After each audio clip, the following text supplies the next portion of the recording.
Assalamualaikum warahmatullahi wabarakatuh. Saya Muhammad Irwanto Paung. Saya adalah mahasiswa ilmu komunikasi. Pada kesempatan kali ini, saya ingin berbagi informasi mengenai seputar jurnalistik. Semoga informasi ini bisa bermanfaat bagi teman-teman. Pertama adalah jurnalisme data, jurnalisme kolaborasi. Dalam satu dekade terakhir, jurnalisme data merebut spotlight di panggung jurnalistik dunia. Di berbagai konferensi jurnalistik, ruangan yang menggelar sesi jurnalisme data selalu dipenuhi peserta. Bahkan dunia akademik, jurnalistik mendapat karpet merah. Itu adalah sebuah kebanggaan bagi dunia jurnalistik. Dalam jurnalisme data, jurnalisme kolaborasi, ada beberapa poin yang ingin saya sampaikan. Pertama adalah dalam serbuan hoax. Di Indonesia, jurnalisme data menemukan momentumnya dalam 5 tahun terakhir. Saya menyebut periode tersebut sebagai era hoax dan disinformasi. Mungkin inilah masa tersuram bagi intelektual bangsa ini. Ketika berita bohong menyebar di berbagai platform informasi, terutama digital, mulai dari aplikasi pertemanan seperti Facebook, Twitter, hingga perpesanan seperti WhatsApp. Menjungkir-balikan akal sehat, hingga berujung pada pembentukan opini publik yang mengesampingkan pendapat yang didukung oleh ilmu pengetahuan. Penyebaran berita bohong di Indonesia memang tidak lepas dari peran media sosial sebagai platform alternatif untuk menyebarkan informasi. Penetrasi akses internet dan harga telepon pintar yang kian terjangkau membuat semua orang bisa membuat konten untuk disebarkan di lingkungan pergaulannya. Media bukan lagi penentu berita apa yang layak, tapi bahkan kerap mengikuti apa yang sedang ramai dibicarakan di media sosial. Tak jarang, media sosial menjadi saluran publik untuk mengkritik cara media memberitakan sebuah isu. Ketika masyarakat beralih ke saluran alternatif, di saat yang sama platform tersebut menjadi palangan kontestasi politik yang melibatkan para buzzer seperti kebangkitan komunis, serbuan tenaga kerja Tiongkok, dan pemerintahan anti-Islam.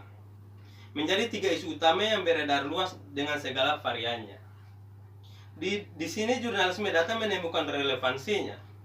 Genre baru tersebut diharapkan mengurangi dampak hoax dan memperkuat kepercayaan publik terhadap media arus utama dengan menghasilkan karya yang didukung oleh data yang andal.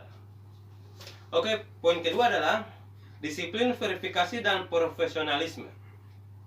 Di tengah informasi yang melimpah, tugas jurnalis memang tak semata-mata menyampaikan berita. Tapi seperti yang dikemukakan Kovacs, jurnalis harus memilah kabar yang dapat dipercaya oleh publik. Yang kemudian menjadi pertanyaan, apakah selama ini jurnalisme tidak menggunakan data yang andal?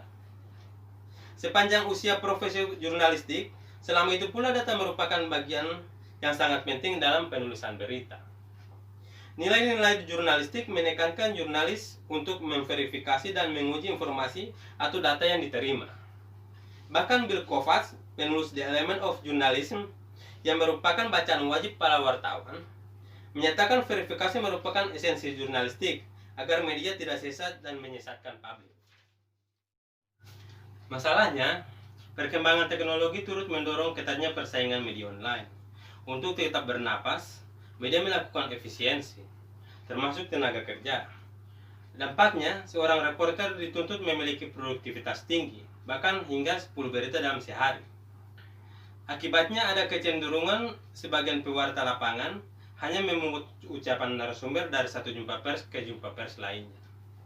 Reporter hanya berfokus pada produktivitas tanpa memperhatikan kelayakan narasumber dalam mengomentari sebuah isu. Walhasil, media hanya menjadi kepanjangan lidah para narasumber, menjadi ruang polemik tak berkesudahan, bahkan penuh sensasional. Karena terlalu banyak para narasumber yang tidak memiliki otoritas keilmuan atau pengalaman mengomentari satu masalah. Jurnalisme data meninggalkan kebiasaan tersebut. Jurnalis didorong bercerita dengan dukungan data yang kuat, bahkan memberikan disclaimer atas pernyataan lancung sumbernya. Kredibilitas karya jurnalis pun sulit untuk digugat kecuali ada data yang lebih andal. Jurnalisme data juga disebut sebagai salah satu upaya untuk meningkatkan profesionalisme wartawan sehingga profesi tersebut tetap relevan dan dengan perkembangan zaman. Di tengah informasi yang melimpah, tugas jurnalis memang tak semata menyampaikan berita, tapi seperti yang dikemukakan Kovacs, jurnalis harus memilah kabar yang dapat dipercaya oleh publik. Dalam menyampaikan informasi, jurnalis dituntut untuk membuka sumber informasi yang diperoleh, sehingga publik bisa menilai objektivitas berita yang dibuat. Oke, poin selanjutnya adalah evolusi computer assisted reporting. Lalu apa yang disebut dengan jurnalisme data? Kalau jurnalis hanya menggunakan data, tentu tidak ada yang baru. Namun, jurnalis punya jawaban berbeda untuk menjelaskan definisi jurnalisme data. Ada yang menyebut bahwa jurnalisme data merupakan pemanfaatan big data sebagai material pembuatan berita. Sebagian mengatakan jurnalisme data adalah penggunaan software atau piranti lunak tertentu untuk memproses dan memvisualisasikan data. Bahkan ada yang dengan sederhana menyebut jurnalisme data adalah infografik. Jurnalisme data menjadi bagian terpisahkan dari proses investigatif, menemukan penyimpangan dari tumpukan data. Penulis cenderung mendefinisikan jurnalisme data sebagai jurnalisme kolaborasi. Inilah yang membedakan dengan praktik jurnalistik tradisional yang selama ini dikenal. Praktik jurnalisme data memerlukan dukungan antara lain memproses dan analis data hingga desainer yang bukan berada di ranah jurnalistik. Pentingnya peran tenaga di luar jurnalistik itu membuat mereka mendapat proporsi wewenang yang signifikan dalam ikut menentukan apa yang menjadi berita, serta bagaimana berita diproduksi dan dikemas. Oke, poin selanjutnya adalah infografik dan long form journalism. Infografik merupakan salah satu bentuk jurnalisme data. Produk ini dianggap lebih cepat dipahami oleh pembaca, terutama di kawasan urban yang tenggelam dalam kesibukan sehari-hari. Di Indonesia, sejumlah media online menghabiskan diri sebagai pengusung jurnalisme data. Pada tahun 2012, katadata.co.id memulai perjalanannya dengan secara rutin menerbitkan infografik yang berfokus di bidang ekonomi dan bisnis. Katadata.co.id adalah media pertama Indonesia yang mengadopsi praktik jurnalisme data. Infografik merupakan salah satu bentuk jurnalisme data. Produk ini dianggap lebih cepat dipahami oleh pembaca, terutama di kawasan urban yang tenggelam dengan kesibukan sehari-harinya, yang hanya menyisakan waktu untuk mengunyah informasi.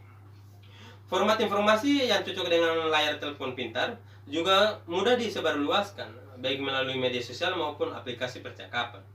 Lebih dari itu, kekuatan infografik adalah menyederhanakan informasi rumit, terutama yang berkaitan dengan isu perekonomian. Oke, poin selanjutnya adalah tantangan jurnalisme data. Kerja jurnalisme data memang banyak bergantung pada keterbukaan informasi pemerintahan. Di negara dengan indeks demokrasi yang lebih tinggi, data publik tersedia di website setiap instansi secara detail dan mudah diunduh.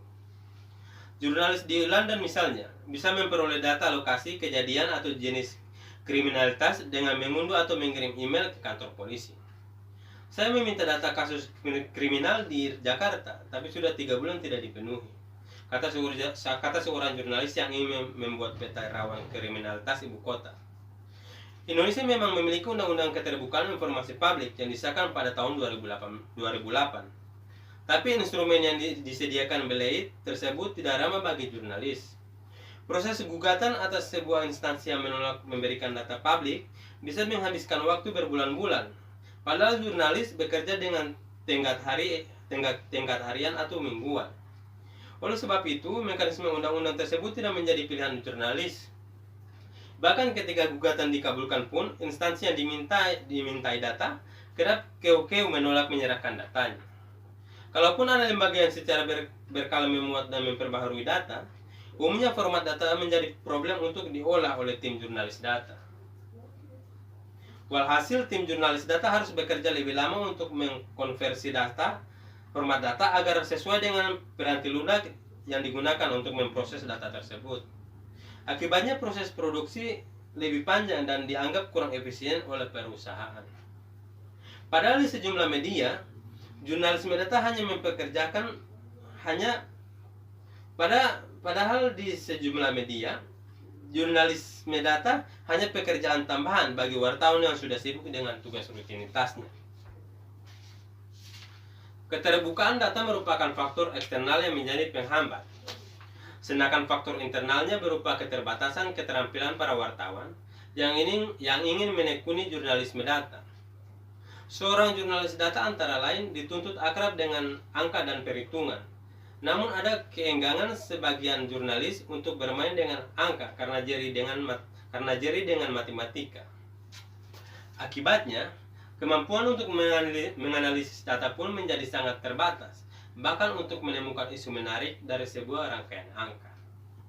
Keengganan tersebut juga membuat banyak jurnalis tidak terbiasa dengan spreadsheet atau Excel, yang merupakan software dasar untuk mengolah angka. Padahal, untuk mengolah data yang lebih besar, diperlukan piranti lunak yang lebih rumit lagi. Namun berbagai kendala tersebut tidak otomatis membuat masa depan jurnalisme data di tanah air suram.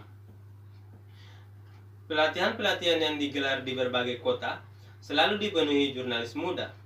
Pewarta milenial ini tekun membiasakan diri dengan berbagai software pengolahan dan visualisasi data.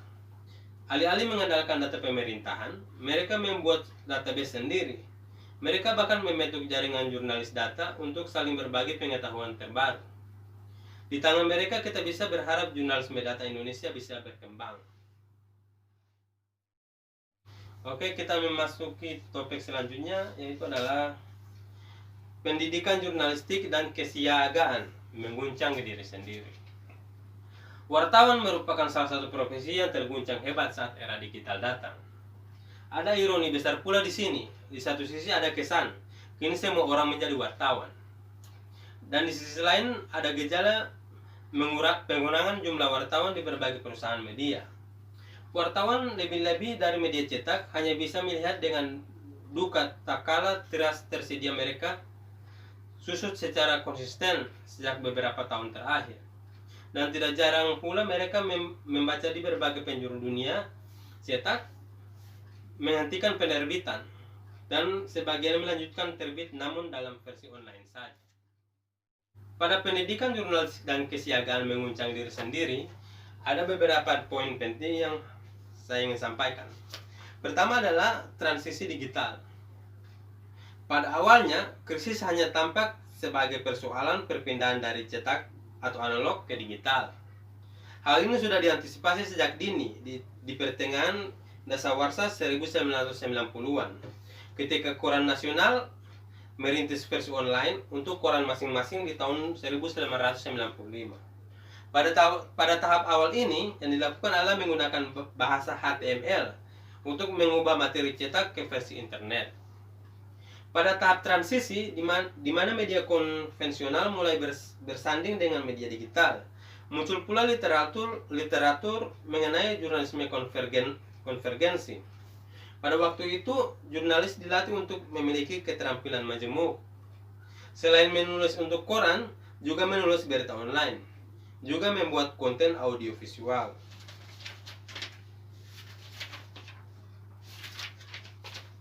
Selain penambahan keterampilan dalam produksi konten, wartawan juga diharapkan mengikuti uji kompetisi wartawan atau UKW. Dalam perkembangan lebih lanjut, program pelatihan dan juga UKW mengalami sejumlah kendala, terutama terkait dengan pendanaan. Lebih-lebih ketika industri media konvensional meredup dan media digital belum memperlihatkan performa keuangan menjanjikan.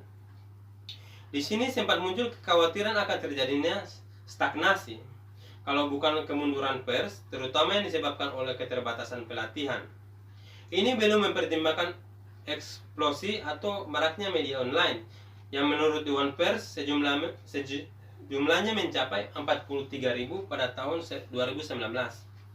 Dengan perkembangan ini, yakni jumlah media online yang menggelembung, terjunnya blogger ke dalam reportasi bergaya jurnalistik, membuat Scott Gunn melontarkan tesis bahwa kini semua adalah wartawan. Oke, kita masuk ke poin selanjutnya adalah hoax, hate speech, dan post-truth. Media arus utama diharapkan berperan sebagai clearinghouse. Tapi apakah masih efektif? Justru ketika istilah arus utama itu sendiri sedang diambil alih oleh media sosial. Pada sisi lain, justru di media sosial yang menjadi media arus utama, inilah yang sering muncul hoax, ujaran kebencian, dan aneka konten yang diragukan kebenarannya. Hoax atau berita bohong sebagai satu fenomena marak di tahun politik, khususnya di bulan pemilihan presiden. Ada 486 hoax yang diidentifikasi oleh Kementerian Kominfo pada bulan April 2019, dengan 209 diantaranya berkategori hoax politik, yaitu yang sifatnya menyerang capres-cawapres, parpol, peserta pemilu, juga KPU dan Bawaslu. Hoax juga berkaitan dengan pemerintahan, kesehatan, kejahatan, fitnah, dan lainnya. Mengingat berbagai akibat buruk yang ditimbulkannya, tidak saja Kominfo yang selalu bertindak menangkal situs-situs yang dinilai menjadi penyebar hoax, tapi masyarakat sendiri juga banyak yang lalu membentuk kelompok anti-hoax. Dalam diskursus jurnalistik, hoax sering dikaitkan dengan sebutan fake news. Maraknya hoax dan ujaran kebencian juga telah diperburuk oleh perkembangannya paham post-truth atau pasca kebenaran. Inti pokok pandangan ini adalah bahwa kebenaran tidak didasarkan pada fakta objektif, tetapi pada apa yang dimaui oleh satu pihak. Sejumlah perkembangan telah menciptakan satu kondisi di mana wartawan berhadapan dengan kondisi masyarakat yang kabur atau buram. Ini tentu saja membuat pekerjaan jurnalistik bertambah berat. Tidak saja membutuhkan keterampilan baru untuk terbiasa dengan langgam digital, jurnalis masa kini juga perlu memiliki kemampuan memilah informasi di tengah informasi yang membludak, namun disertai potensi kesimpangsiuran dan ketidakobjektifan. Poin selanjutnya adalah harapan dan tantangan media online. Ancaman baru dari digital menunjukkan digitalisasi bagi media massa sekarang ini ibarat makan buah si malakama, yang dapat dimaknai bahwa media digital adalah sebuah transformasi yang tidak terhindarkan karena tuntutan pasar dan perkembangan teknologi. Namun di sisi lain, terjadi kegamangan karena konsekuensi media modern dengan tuntutan kualitas pers. Data Kementerian Kominfo menunjukkan jumlah pengguna internet di Indonesia tahun 2017 mencapai posisi ke-6 di dunia. Dan seiring dengan itu pula, media online pun tumbuh subur dan jumlah media cetak mengonlinekan beritanya meski hanya memindahkan isi cetak online ke online. Di sisi lain, berkah kemudahan dan kemajuan teknologi ini pula, warga bisa beramai-ramai menjadi penyampai informasi. Era internet ini digambarkan oleh Bill Kovacs dan Tom Rosenstiel pada tahun 2010 sebagai era banjir informasi, sehingga masyarakat kebingungan mencari informasi yang benar. Media online pertama di Indonesia didirikan Republika tahun 1995, lalu diikuti Tempo pada tahun yang sama dengan tempointeraktif.com.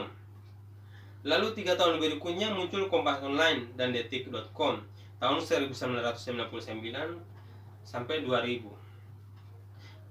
Media online mulai menjamur dengan sebutan portal berita, hiburan, dan bisnis. Namun tahun 2003 ditandai dengan mulai menurunnya bisnis media online dan sebagian terpaksa tutup karena sulit bertahan. Tahun 2006, MNC Group meluncurkan portal berita dan hiburan, okejon.com. Tahun 2008 muncul portal berita vivanews.com, yang dalam 2 tahun berikutnya menjadi portal berita yang paling populer. Perubahan dalam landscape bisnis media ke digital ini berdampak pada pekerjaan sehari-hari jurnalis, yang membuatnya sangat berbeda dengan generasi jurnalis sebelumnya. Perubahan penting lain yang dipicu digitalisasi adalah diimplementasikannya konsep konvergensi di dalam ruang pemerintahan. Oke, poin selanjutnya adalah kualitas jurnalistik. Tidak semua media siber yang baru dilahirkan didukung kecukupan modal dan tenaga yang kompeten di bidang jurnalistik, sehingga banyak media siber baru dengan kualitas jauh di bawah standar. Para wartawan dapat dengan mudah dan bebas dalam mencari dan mengumpulkan data untuk berita.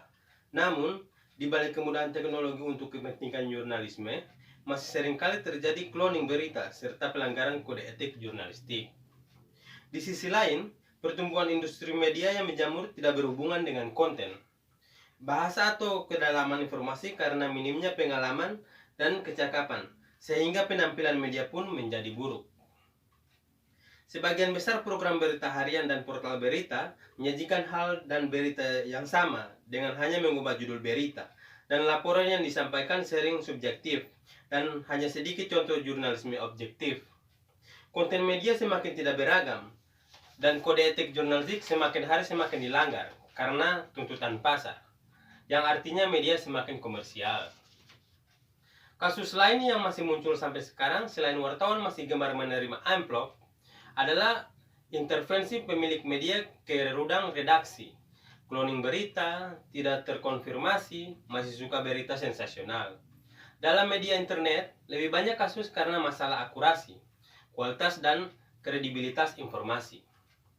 Dengan tagline berita terkini, tercepat, tugas wartawan membuat minimal 20 berita per hari, maka banyak berita yang disajikan hanya sepotong-sepotong yang belum lengkap karena verifikasi belakangan. Di samping itu, banyak media juga terperangkap dalam komersialisasi karena sangat bergantung pada pemasukan iklan, sehingga homepage pun penuh iklan. Banyak wartawan yang malas, misalnya memuat press release tanpa menyebut sumber dan tidak ada pengembangan, atau hanya meminta data dari teman wartawan lainnya karena malas pergi ke tempat kejadian. Paling sering lagi wartawan datang ke tempat acara tapi tidak ada liputannya. Yang lebih memprihatinkan adalah media dan wartawan seolah-olah hidup di bawah bayang-bayang pemilik modal yang juga pengurus partai. Penurunan jumlah media dan juga oplahnya menjadi sinyal jelas soal kian sulitnya bisnis media cetak. Menghilangnya sejumlah media cetak dari peredaran memberi tanda jelas bahwa aspek bisnis dari sektor ini kian sulit. Beberapa penyebabnya antara lain adalah berkurangnya pembaca dan merosotnya iklan. Selain jumlah pengguna internet yang sangat besar, daya tarik utama lainnya adalah iklannya. Sejumlah lembaga termasuk e-marketer memberikan prediksi menggembirakan soal iklan. Meski iklan digital sangat besar, hal itu memang tak sepenuhnya dinikmati oleh para pemain di media online. Iklan yang didapatkan media online memang sangat kecil dibandingkan yang diperoleh di televisi atau media cetak. Oke, kita masuk ke poin selanjutnya adalah belum jaminan. Kehadiran Undang-Undang Nomor 40 1999 tentang pers menjadi fondasi penting yang sangat jelas menjamin kebebasan pers sebagai hak asasi manusia. Negara tak lagi melakukan sensor dan bridle. Media kini telah menjadi bagian tak terpisahkan dalam kehidupan masyarakat. Dengan memanfaatkan media, masyarakat mampu melakukan pertimbangan sebelum mengambil keputusan untuk melakukan kegiatannya. Yang menjadi masalah saat ini adalah bagaimana memastikan kualitas pers serta menjaga dan merawat kebebasan pers. Meski ada jaminan konstitusi dan undang-undang, dalam praktiknya kebebasan pers tidak mudah dijalankan. Adanya jaminan konstitusi dan undang-undang tidak berarti kebebasan pers akan terjamin pula. Namun posisi strategis pers terletak bukan semata pada perannya untuk menyampaikan informasi ataupun memberikan hiburan. Lebih daripada itu, pers menjadi media pendidikan bagi publik. Dan dalam kapasitas optimumnya, pers memainkan peran ganda turut menggemakan kepentingan publik serta mengontrol penyelenggaraan negara. Demi memainkan peran tersebut, pers harus mampu menyajikan informasi yang bermakna dengan perspektif yang independen. Oke, poin selanjutnya adalah tantangan ke depan. Landscape media akan terus berubah seiring perkembangan teknologi dan tuntutan kepentingan serta kecerdasan publik. Meski seringkali disampaikan bahwa pers harus bersifat netral, objektif, dan tidak berpihak, namun sesungguhnya pers selalu dalam kondisi yang mau tidak mau berpihak, khususnya berpihak pada kepentingan masyarakat umum yang diwakilinya. Sikap media dan pers menjadi posisi kunci, menyuarakan kepentingan masyarakat, menyuarakan hati nurani publik secara luas. Dalam konteks ini, maka kualitas jurnalistik merupakan keharusan jika tidak ingin ditinggal oleh publik. Media cetak sampai kapanpun akan tetap relevan meski terjadi penurunan oplah dan penjualan. Hal ini karena industri media cetak adalah bagian dari industri yang lebih bir, yakni media. Mau tidak mau media cetak ini akan melebarkan sayapnya dalam bentuk konvergensi. Media digital berdasarkan kajian ini akan terus tumbuh sepanjang ekonomi termasuk lokal terus tumbuh dan daya beli terus meningkat. maka tidak ada alasan bagi pihak industri untuk menginvestasikan modalnya dalam bisnis.com lokal. Oke, kita masuk ke tema selanjutnya adalah revolusi digital, konvergensi media, dan divergensi kekuasaan. Perkembangan teknologi informasi digital belakangan ini merupakan variabel sangat penting yang patut dipertimbangkan dalam melihat relasi media dengan kekuasaan.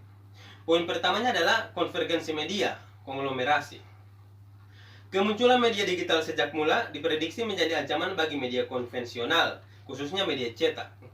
Hal itu kemudian terbukti dengan bangkrutnya sejumlah perusahaan media cetak, matinya beberapa penerbitan koran dan majalah di Indonesia. Namun Taspel melihat bahwa hal itu terjadi pada perusahaan-perusahaan kecil yang tidak mampu beradaptasi dengan era digital. Kajian Taspel mengungkapkan bahwa digitalisasi justru memungkinkan perusahaan media yang kuat dan kaya memperluas jangkauannya. Konvergensi mengumpulkan dan mendistribusikan berita multiplatform, membangun infrastruktur teknologi komunikasi dengan biaya yang tidak mungkin dijangkau oleh perusahaan-perusahaan kecil. Para oligark media dengan cepat menjelma menjadi konglomerat digital. Mereka tidak hanya memiliki surat kabar atau televisi, tetapi juga konglomerasi media multiplatform. Digitalisasi memungkinkan perusahaan media yang besar semakin besar dan kaya.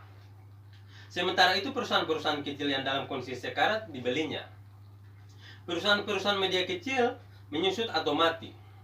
Bagi mereka untuk bisa bertahan di era digital, satu-satunya pilihan adalah menjadi bagian dari konglomerasi digital besar. Poin selanjutnya adalah warganet menantang arus utama. Digitalisasi tidak hanya memungkinkan para oligark media semakin kuat dan besar. Digitalisasi juga memberdayakan warga pengguna internet atau warganet untuk ikut mengambil peran dalam produksi dan penyebaran informasi. Warga masyarakat atau warganet yang memanfaatkan media digital untuk menantang struktur kekuasaan elit. Warganet yang merupakan aneka macam orang Indonesia yang memiliki akses reguler ke internet mempunyai tujuan berbeda. Kelompok-kelompok inilah yang otonomi politiknya paling diperkuat oleh digitalisasi. Dan kelompok-kelompok ini juga yang memanfaatkan teknologi baru untuk melobi kekuatan-kekuatan yang mengontrol masyarakat Indonesia. Indonesia akan terus menjadi tempat paling penting bagi kajian-kajian selanjutnya mengenai kewargaan dan aktivisme digital, dan tidak diragukan lagi menjadi fokus bagi banyak ilmuwan di bidang ini untuk mencari contoh tempat jejaring kemarahan dan harapan bisa berkembang. Digitalisasi telah dimanfaatkan warganet sebagai senjata untuk menantang pesan-pesan industri, media, dan mendorong politik serta masyarakat ke arah yang berbeda dari yang diinginkan para elit. Oke, poin terakhir adalah problem besar bangsa, literasi media, dan teknologi informasi. Sistem pendidikan kita tidak membuat anak didik memiliki intelektualitas tinggi alias cerdas. Sistem kita tidak mendorong anak didik memiliki sikap kritis. Hal itu terbukti dari maraknya berbagai hoax, terlebih dalam suasana menjelang pemilihan umum misalnya. Masyarakat cenderung makin malas membaca, termasuk media mainstream. Kalaupun terpaksa membaca suatu berita, hanya dibaca judulnya. Indeks membaca di Indonesia relatif sangat rendah, bahkan terendah di ASEAN. Lah, kita ini katanya mau jadi bangsa yang besar. Kalau masyarakat pada umumnya tidak membaca media, buku dan sebagainya, bukankah ini menjadi ancaman serius bagi kita? Bisa membahayakan kita sebagai negara bangsa? Kita menghadapi ancaman sangat serius. Kita menjadi bangsa yang tidak literasi. Maka itu media memiliki tugas amat mulia, yaitu memperadabkan masyarakat. Boleh dikata, masyarakat kini lebih mengandalkan media sosial yang umumnya tidak berbasis jurnalisme. Bukankah ini menjadikan masyarakat lebih banyak mengkonsumsi hoaks dan sebagainya? Media di Indonesia kini menghadapi tantangan serius terkait perkembangan teknologi informasi digital. Sekian informasi yang bisa saya berikan seputar jurnalistik. Semoga bermanfaat untuk teman-teman. Terima kasih.